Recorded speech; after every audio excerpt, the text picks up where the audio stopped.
Yo guys, welcome back to my channel. If you've not done it already, subscribe to Off the Canvas Boxing, like the video, do all of those amazing stuff. Eubank versus Conor Benn, first press conference reaction. This may be a classic, guys. This may be a classic, and I'm really looking forward to this. So, without all the chit chat, let's just get straight into this. Let's go.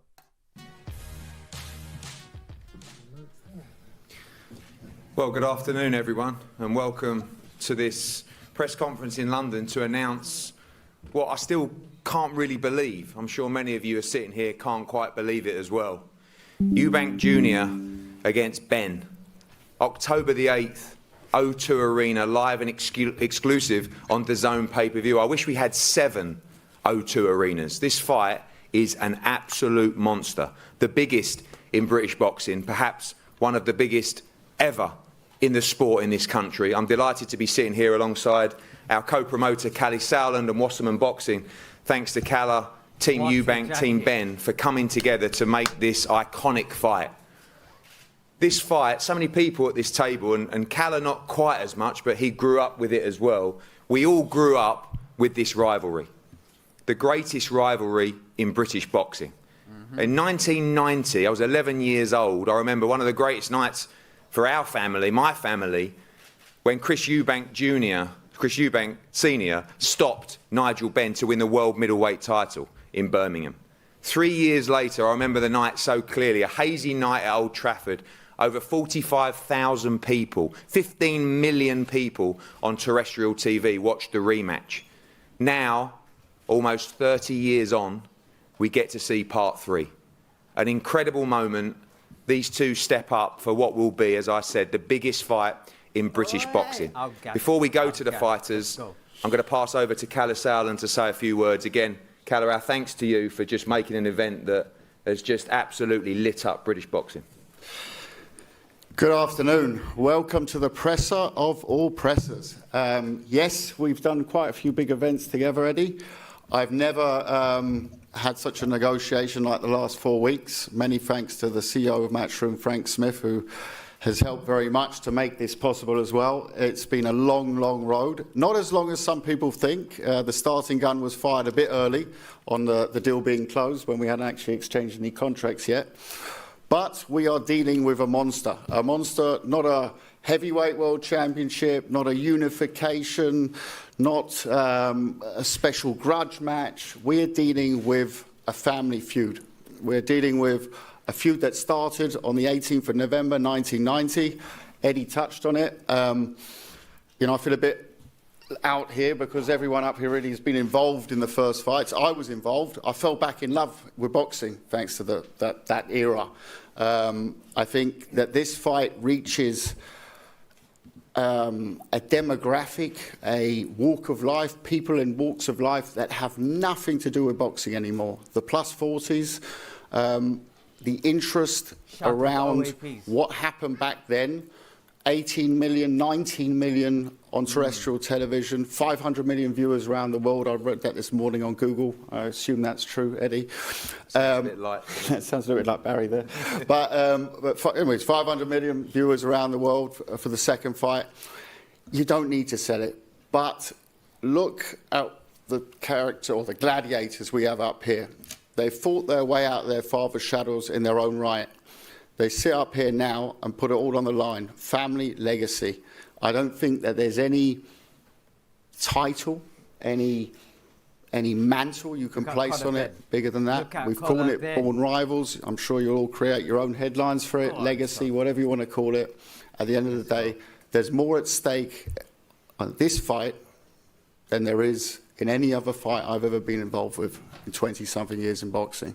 Wow. So I think that's the best way I can summarise it.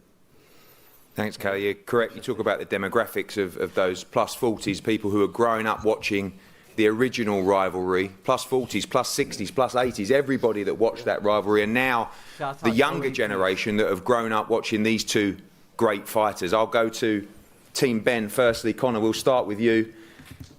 Amazing we're sitting here. It was just a conversation in the office, really. We were talking about Thurman, we were talking about Danny Garcia. Listen, likes the chat because I'm gassed. Let's go. We were talking about making our move for the world welterweight title. It was just a conversation that came up. and you just said you'd take this fight in a heartbeat. You were true to your word, simply too big to turn down. I've said that numerous times.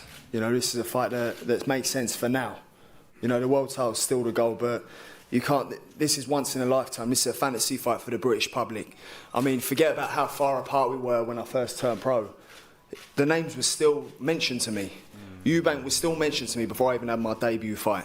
So it's just been brewing, and you know the stars have aligned for October the 8th. Talk about this rivalry. You obviously grew up in it. You've seen it before. You would have watched the first fight. You see the second fight. They even talked about a third, not even so long ago as well. Talk about a fight being personal. This is personal in different ways. I'm sure you have respect for each other, but this is something that's almost been in you from the day you were born. Do you know what, as Chris said, you know, we both walk the same road. So you got respect for that, respect all fighters. But when we get in there, we do settle the family business. You know, and I'm taking care of the family business. You know, the last fight was a draw, and you know, it's about time I set the score straight. Do you see that hunger from Chris Eubank Jr.? He's been in the game longer than you. He's been in those big fights before. We know how ferocious you are, even in interviews. But do you want this more than him? Is that what it comes down to? I believe so. But at the end of the day, it's not my job to worry about what he thinks or what he does or, you know, his team and how he's approaching this. I worry about what I got to do. And, you know, I've always worried about what I got to do, irrelevant of everyone else and what they're doing. Yeah. I'm focused on delivering October the 8th. And I ain't failed to deliver. I ain't tasted a loss. And I don't plan on taking a loss October 8th. Indirect. Come back to you shortly, Conor. Tony, remember many of those conversations in the office, and you had to do the right job, almost making sure the deal was right for Conor Benn, because if it was up to him, 160 wouldn't have been a problem. He still would have signed for the fight. Important, obviously, him stepping up a division and a little bit, that the weight was right. You feel the terms are right. You know that weight is a disadvantage in this fight, but you feel his other attributes will be enough to secure victory on October the 8th. Well, I think this fight, you know, was always aligned to happen, even from the first day that Conor Benn put gloves on. You know, it's always been spoken about. Like Conor said, it's a fight for the British public. It's probably the biggest fight of this decade or of this generation, and obviously I wanted to see the fight happen. I believe in Conor Benn. You know, he's so diligent in his training and the knowledge of the boxing, you know, of his boxing game, and I believe that the weight 157 is what Chris Eubank's team. Hold on. Tone, they're mugging you off, mate. Whilst you're talking, they're taking selfies and kicking, brother. Nah, you can't have that, man. He asked for, we agreed to that. So I believe that he'll be strong at that weight. Conor Benn, he spars with all the world level middleweights and super middleweights in my gym day in, day out. You know, I don't, when he fights these days, I don't put him in with welterweight sparring. I always go in with middleweight sparring because, you know, the welterweights, they just don't hold up to him. So I know what he's made of and I know what he can bring to the table. And that's, you know, that was a big factor in taking this fight. And, you know, Conor really wanted the fight. I spoke to Nigel on the phone about it. Nigel said the fight, you know, it's ready to happen. And if the fight presented itself, then it's there. And we're here now. And October the 8th is not far away. I mean, you look like you're in your prime now, but you were definitely in your prime when these fights were happening previously. Like many, can you quite believe that this fight is happening, and also the size of the first fights? You grew up in that area, you have good friends with Nigel Benn as well, just the greatest rivalry in British boxing.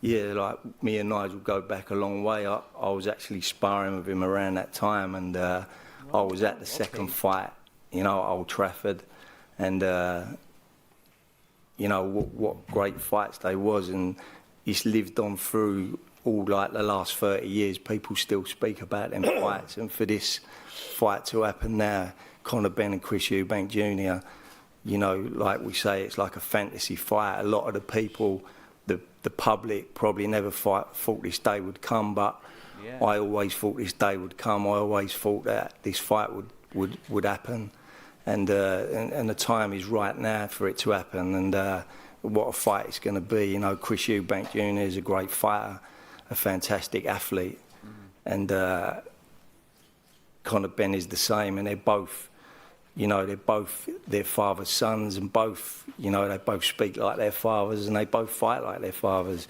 So, you know, I expect a great fight on October the 8th, but obviously I've got confidence in my fight with Conor Benn being victorious. And finally, Conor, those conversations with your dad around this fight, we've seen him on Instagram a little bit. He looks very, very excited. He was over here. I believe he's going to be over for this fight as well, and perhaps even in the gym. He had no doubts as well. This was the right move for you, and he looks almost excited as the rest of us to see this number 3. No, do you know what? My dad's messaged me a few times after Eubank's form. He said, "You know what, son, this fight can happen, you know, sooner rather than later." And here we are, mate. But yeah, he's you can imagine what he's like at home. He just can't wait to go over and do the camp with me. Eubank looks pissed. A few questions for your team as well. Yeah, I mean, Junior, I remember about 4 weeks ago we had a conversation going through the options on the table. And I remember exactly, it was a Saturday morning my time, I think it was around midnight your time. And we went through the options and you were very adamant, Calla, we'll do the Benn route. And it was the way you said it, because the other options were interesting options. I know which one I wanted, but it wasn't me to fight. So what was the burning desire on your side? Because in our conversations, you're not a man of too many words, but the way you said it to me was so direct. Normally you're not, you sort of let me almost choose the opponents, whereas this time it was very much, it's him. What was that? You know, this is a fight that nothing like this has ever happened before in the history of the sport. Two legends who went into a ring 30 years ago and inspired a nation, became superstars, you know, etched their names into not just boxing history, but British history. They did that. You know, 17 million people watching these guys fight twice. And now, 30 years later, their sons, who have both made themselves in the sport of boxing, are going to get in the ring, and the Eubank Benn name is going to go to war for a third time. You know, something like this has never happened, and I don't think it ever will happen again, ever. That is why I took this fight. That was the main reason I wanted to be a part of this, because I wanted to be involved in something that has... Fact check. Tommy Morrison, former heavyweight champion of the world, his son fought Hasim Rafa Jr. Like in April. So it has happened, but not to this magnitude. But I get what you're saying. Not in the UK, to my understanding, but not to this magnitude. But we'll continue. Let's go. Never been done before, and that can never be replicated. It's exciting, you know. It's very exciting. And obviously, a lot of us have been looking at old videos in the build-ups to the first and second Eubank Benns, and seen you often referred to Nigel as a very good puncher, but just a puncher. How would you see Conor? As a puncher, just a puncher, or what's your take on him as an athlete? Great question. Let's go. What's my take on him? He's undefeated.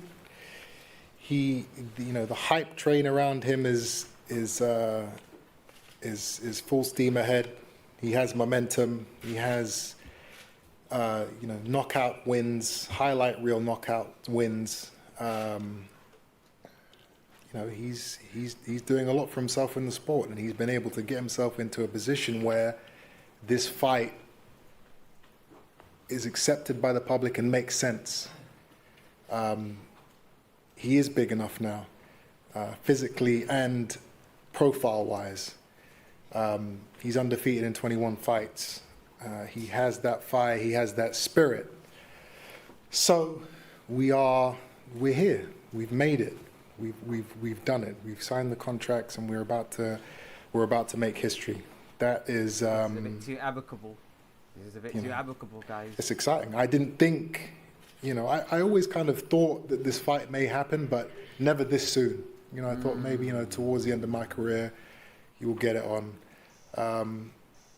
But, I'm seeing on social media that I'm already at the end of my career now. 32 years old, he doesn't have it anymore. He's lost that killer instinct. Roy Jones, he's taken away his that fire, and he's a playboy now, and he plays poker and he travels. Where is Roy Jones?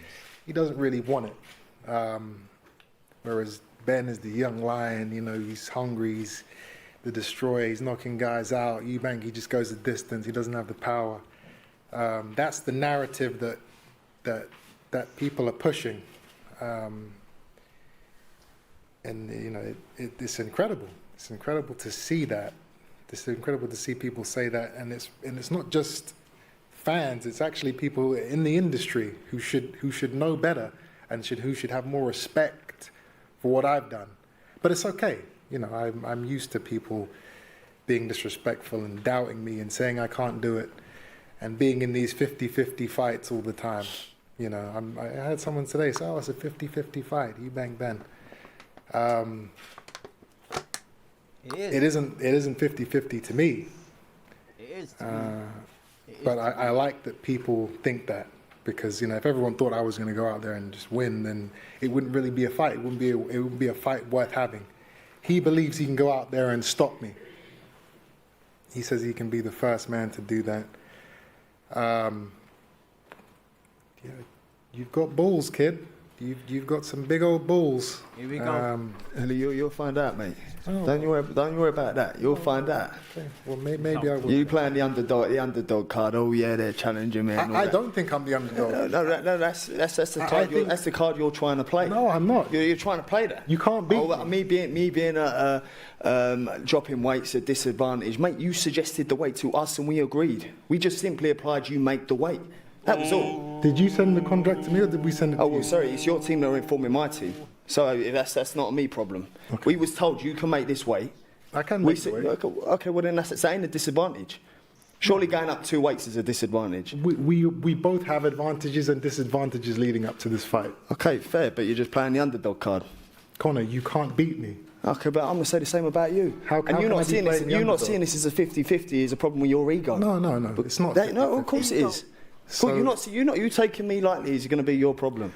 I mean, yes, I am taking you lightly. Okay, well then you'll soon find out and soon regret it, like I made every single other person regret it. I can't do anything else but. Okay, that's fine. And you carry on playing poker and losing. I underestimate you because I know what I am. Okay, and I can say the same. I don't see the pedigree and the grade that people are giving you. I don't see it. Okay, but maybe I'm wrong. But then no one sees it in you. But self-belief is one hell of a thing, isn't it? Maybe they don't. Borderline delusional. Yeah. I've been called delusional my whole career. And so have I, mate. So we're both just two delusional guys. Well, that's fine. And I guess we're going to find out who's the most delusional in a couple of months, which is the sexy thing about this. We'll see, won't we? But I'm not an underdog in my mind. In my mind, it's impossible for you to win. But I like that people are saying that you can beat me, because it just gives me that extra kick up the arse to get up and do what I need to do to get ready for this fight. The weight, I'm going to have to get to a weight which I haven't been since I was 18 years old. That it's going to be tough. It's going to be very painful to do.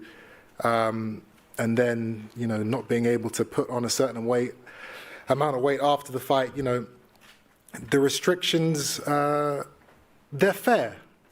They are fair because you are coming up. I won't be 100% on the night. You will. Say you won't be. No, I won't. Oh, come on, mate. I won't. I see. You know what that screams? That screams excuses. Well, I mean, I'm not going to be 100% on the night. I can't be anything but real. I can't just. But you I'm just telling my suggested the truth. weight, though. That's the weight we agreed on. I can't be 100% when I have to go down to a weight I've never been to, and then I can't rehydrate fully. I can't be 100%. But that's fair, because if I'm 100%, it's a public execution. We can't do that. So I have to Who have be you at, execute- I mate, be come I have to be at a disadvantage to make the fight mate. reasonable. You know, let's be serious. Your problem is your ego. See that speaking there? That's your ego. I mean, is it? That's ego? all. That's all ego, mate. I don't know The if same it as is. the name first, when everyone knows it's Ben Eubank. The same as the ring walk. The same as all the other bollocks. Like the video, guys. This is a classic. Let's go. Same as all that. I'll be You have all 60%. that. I'll be 60% on the night, and that will be enough to do whatever I want with Let's you. go. You know. Whatever, bro. Well, Conor, he's I'll gonna just say go you back to the toy questions for a second. So you both have gone back and forth, not only today, but in the last few weeks on social media. And you put out something, I think war is coming, with a subliminal message in there. What would be your message to Conor, what he will experience at your hands in the ring? What experience do you want him to go through in that ring with you? What's your aim? I know you do this often before fights. What would be your statement to that? What should he prepare for? You know, his old man isn't here today. My old man isn't here today. But you know, I'm going to be his fatherly figure during the lead up to this fight and on the night. Excuse me, 1 second, Chris. Whose dad was here holding their hand their whole career? Whole career. I'm just saying. Oh no, I don't need nothing. You do. I'm gonna be your father for this fight. You do. I don't. I'm going to take you to school. I'm going to walk you through the doors. I'm going to sit you down in class, and I'm going to stick on you, and I'm going to teach you every single lesson you need to learn. Geography, history. That's maths. how I see the fight playing Let's out. go. And if you want to ask me, do I have any advice for him? My advice is No one asked. No one asked. Well, You're Calais getting asked. ironed out. No one asked. Calais asked, so I'm gonna be polite and answer his He said, question. what have you got to say? You said what you've had to say. No one's asking for your advice, mate. My advice to Conor is, you know, get sparring partners who are going to really hurt you for the next 8 weeks. That's the best shot you have because, you know, But that makes zero October sense, 8th, doesn't it? That makes zero sense, October doesn't 8th, the pain you're going to experience is if you don't get your ass kicked in the gym, then it's just going to be too much of a shock to your system when I put it on you on the night. So get some tough guys in your training camp for this fight, please. That way we can make it more of a competitive event on October 8th. I'm going to ask a question now, and Eddie, you might want to ask Conor the same question, because it's clear that there's no real reason for the dislike other than the family names. I mean, how was it in your household growing up, the Ben name? Do you remember it as a child, that name? Obviously, you were a teenager. What was the, let's say, I don't know, at the dinner table? Was it mentioned? Is it something that you grew up to hate? Like, I don't hate anybody. I don't have that. but the words are quite strong, so it's like it's. I would never give anybody that type of power over me to hate them. That's a very passionate and strong emotion that I would never give anyone the power over me. I don't even dislike Conor. He hasn't done anything to me personally, so I don't dislike him. But at the same time, this fight is personal. You know, the things that his father put my father through, I can't forgive and I can't forget. And I grew up, you know, I watched the mental stress and the toll it took on him preparing for those fights. I watched the injuries and my mother having to look after him after the fights and him going to hospital and him losing half of his tongue. You know, I watched Nigel tell my father on national TV that he hated him. You know, these are all things that I can't forget, I can't forgive.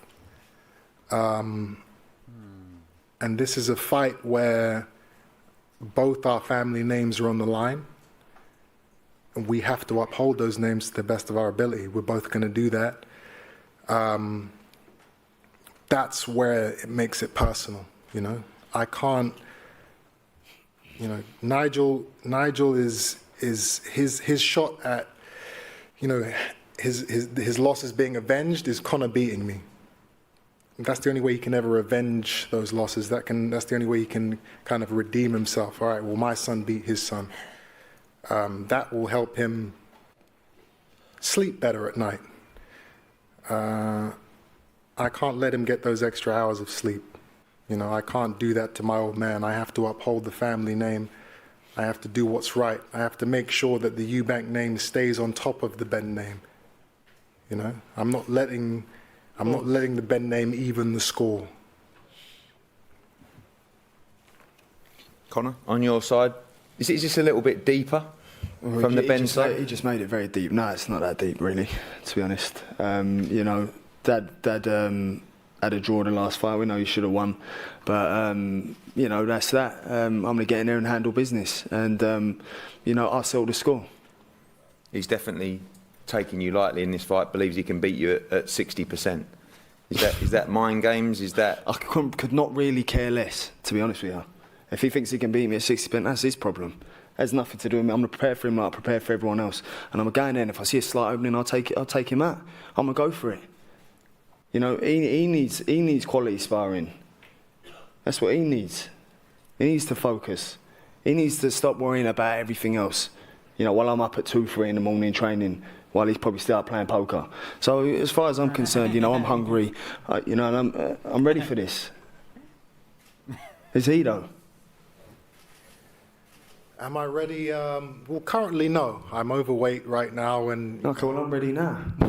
And I haven't really been in the gym consistently. Do you know what? I keep hearing excuses. No, we have 8 weeks. No, but that's like just this. We have 8 weeks. So after this press conference, the training camp starts. Okay, I'm 3 weeks in already. The weight cut starts. I'll slow down on the poker if that makes you happy.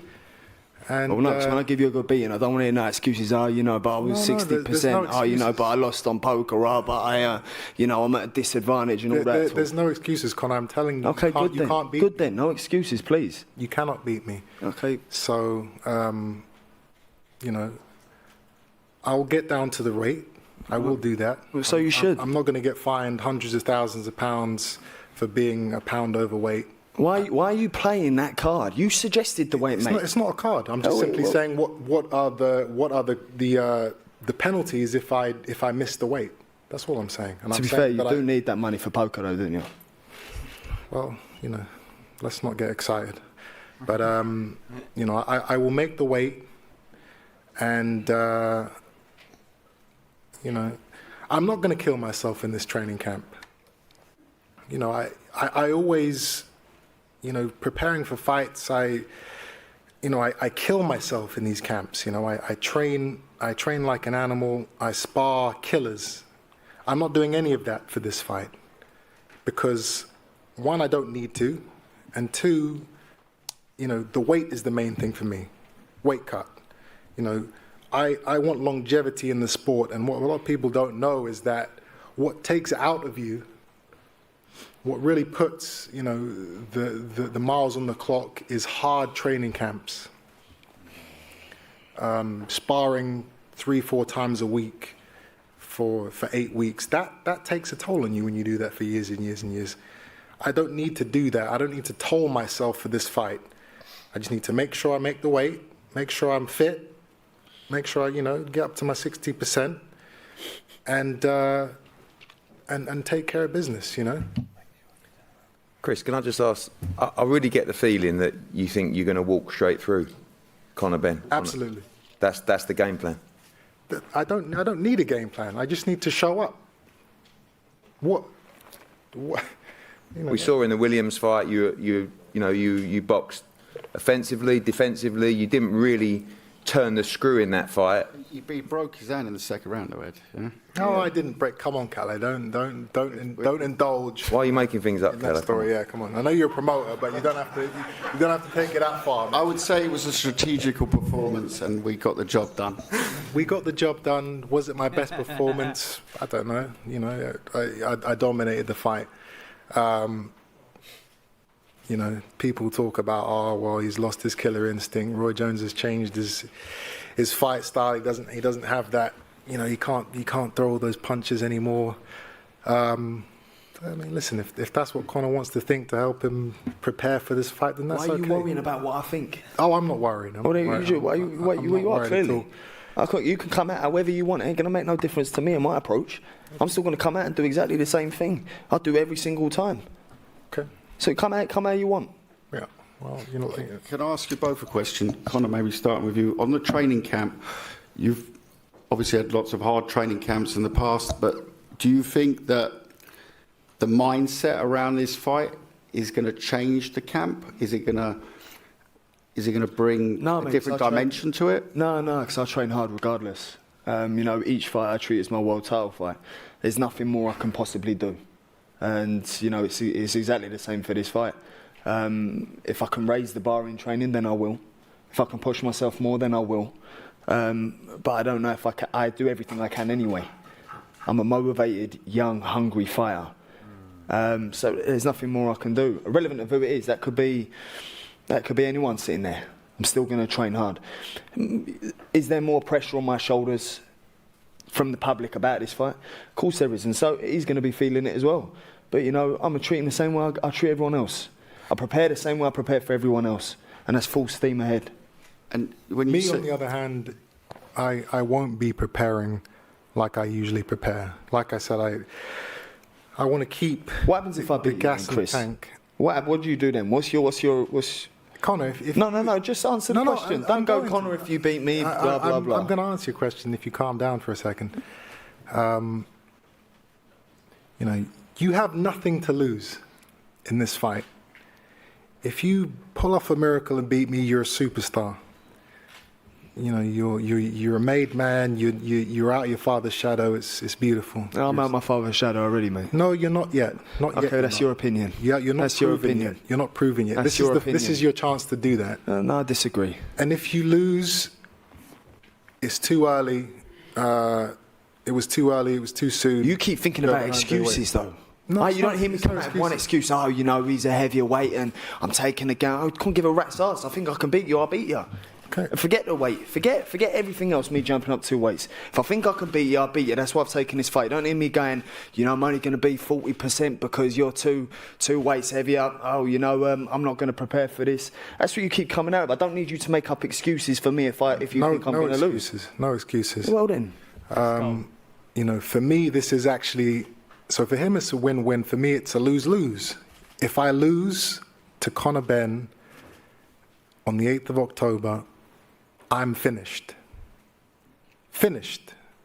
I can't, you know, my goal is to fight for a world title within the next year. I can't lose to Conor Benn and then say, hey, let me fight for a middleweight world title. Just can't happen.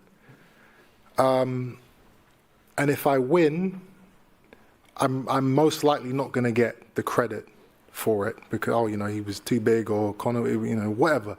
So it's a lose-lose. All the risk, all the pressure is actually on me for this fight. I mean, he's got his pressure, but I've got a lot more to lose. So you're in a great position. You know, you're going to make, you know, an absurd amount of money.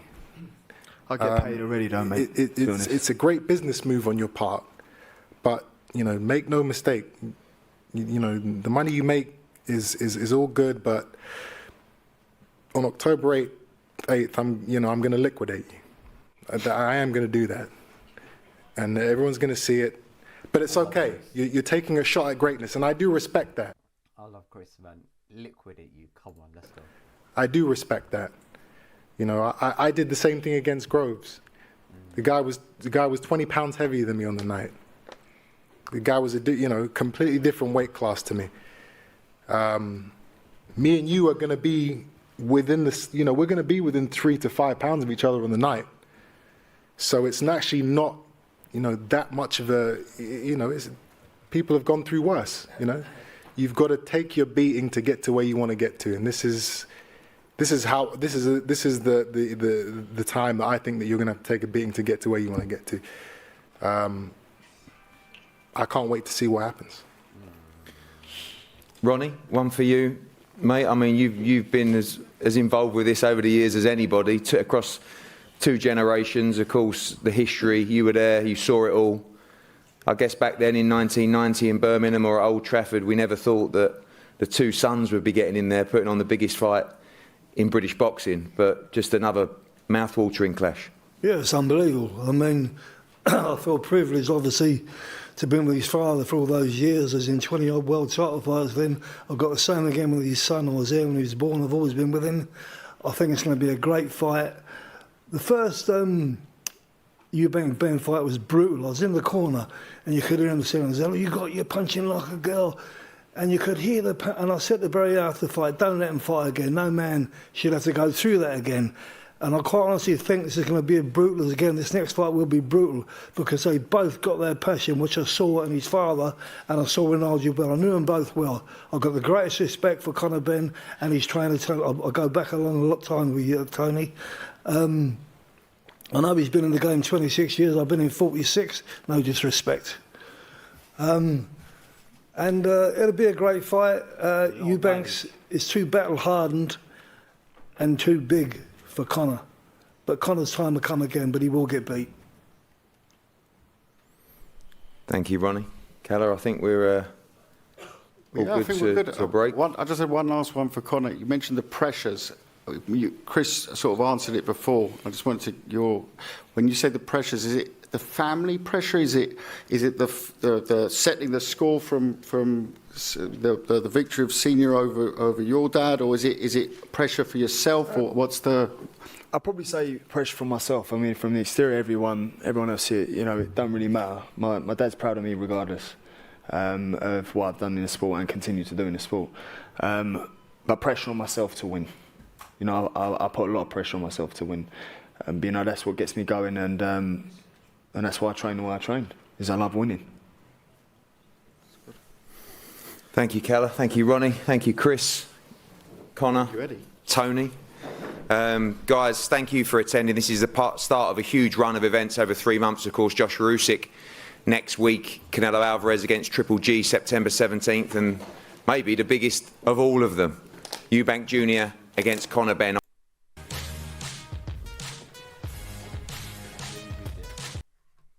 All right, face off. Let's go. Conor Benn, Eubank. Wow, okay, the height difference is telling. About 3 inches, maybe 2.5 inches smaller Conor Benn is from Chris Eubank Jr. Conor Benn looks filled out as well. Chris Eubank Jr. with a leather Louis Vuitton jacket, coat, but I don't know, vest, don't know what it is. Blazer, that's what I describe it as. Let's go. Let's go. Here we go.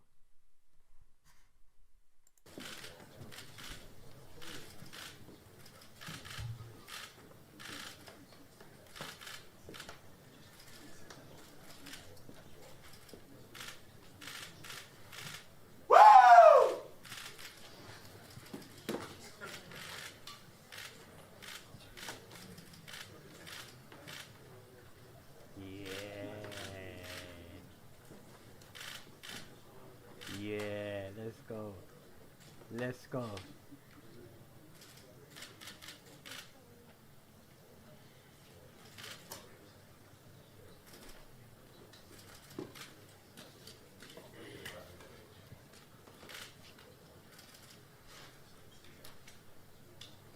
This is deep.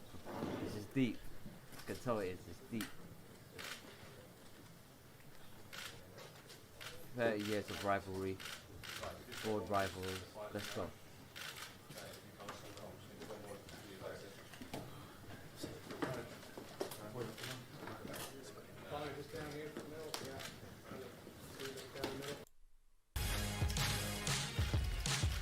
Alright, I think that's everything.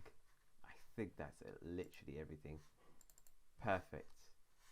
Guys, what a press conference. What a press conference. This one, like, I enjoyed it. I really enjoyed it. It's probably one of the most enjoyable ones I've had in a while. So if you haven't done it already, if you got to this part of the video, drop what should we drop? Vaseline. Drop the word Vaseline in your in the comment section below. And yeah, big up you guys, peace, love, prosperity, and I'm gonna see you in the next video. Peace.